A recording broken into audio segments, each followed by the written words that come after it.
অতি সহজে ঘরে রেস্টুরেন্টের থেকেও ভালো বিরিয়ানি বানানো যায়। আমি চিংড়ি বিরিয়ানি বানিয়েছি। প্রথমেই আলুগুলোকে একটু নুন, হলুদ, একটু বিরিয়ানির মশলা ২ ফোঁটা কেওড়া জল দিয়ে সেদ্ধ করে নিলাম। আর হলুদটা অবশ্যই দিতে হবে। বিরিয়ানির আলুগুলো কিন্তু ভাজা থাকে না। এরপর বেরেস্তাটা তৈরি করে নিতে হবে। বেশ খানিকটা পেঁয়াজ একটু কড়া করে ভাজলেই বেরেস্তা তৈরি হয়ে যাবে, কিন্তু পোড়ার আগে এটাকে নামিয়ে নিতে হবে। এই হালকা ব্রাউন কালার আসলেই নামিয়ে নিতে হবে। এরপরেও কিন্তু এটা কুক হতে থাকবে আর সেটা পুড়ে যাবে, কালো হয়ে যাবে, আর টেস্টটাও একদম তেতো হয়ে যাবে। তো বেরেস্তাটা বানানোর সময় খুব সাবধান। তেলটা একটু কমিয়ে নিয়েছিলাম। না, এরপরে প্রথমে আমাকে আখনির জল তৈরি করতে হবে, যেখানে বাসমতি চাল দিয়ে আমাকে বিরিয়ানির ভাতটা বানিয়ে নিতে হবে। দিলাম একটু ঘি আর গোটা গরম মশলা যা যা দিতে পারবেন।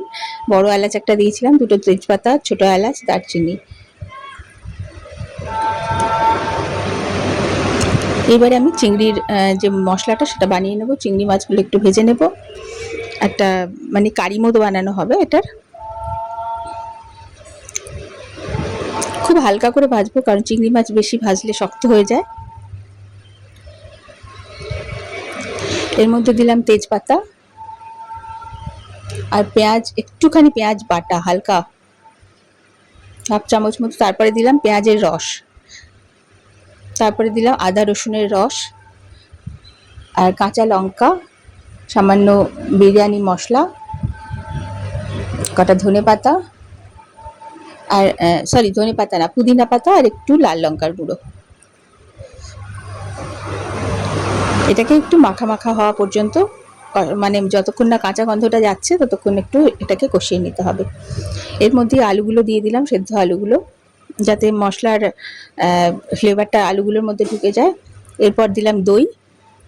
দইটা দিয়েই সঙ্গে সঙ্গে নাড়তে হবে, নয়তো আঁচ বন্ধ করে দইটাকে দিতে হবে, নইলে দইটা ফেটে যাবে। এতে দিলাম চিংড়ি মাছটা।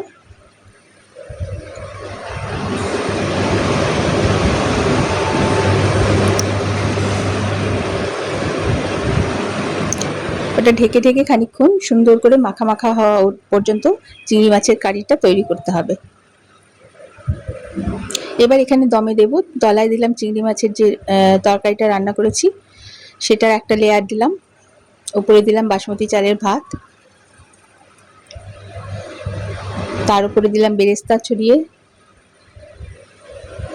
তার উপরে দিলাম বেরেস্তার যে তেলটা ছিল সেই তেলটা আমি তুলে রেখেছিলাম। এই তেলটা দিলে খুব ভালো টেস্ট হয়। তারপরে এবার একটুখানি তরকারি বেঁচে ছিল সেটাও দিয়ে দিলাম।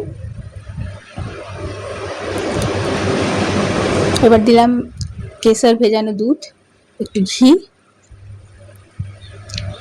আমি দিয়ে একটুখানি সামান্য কেওড়ার জল দিলাম, আর কোনো কিছু মিঠা আতর ফাতর কিচ্ছু দেবো না। 2 ফোঁটা কেওড়ার জল দিয়েছি।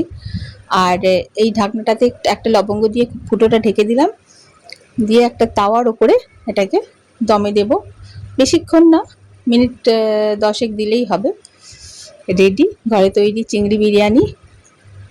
দারুণ খেতে হয়েছিল।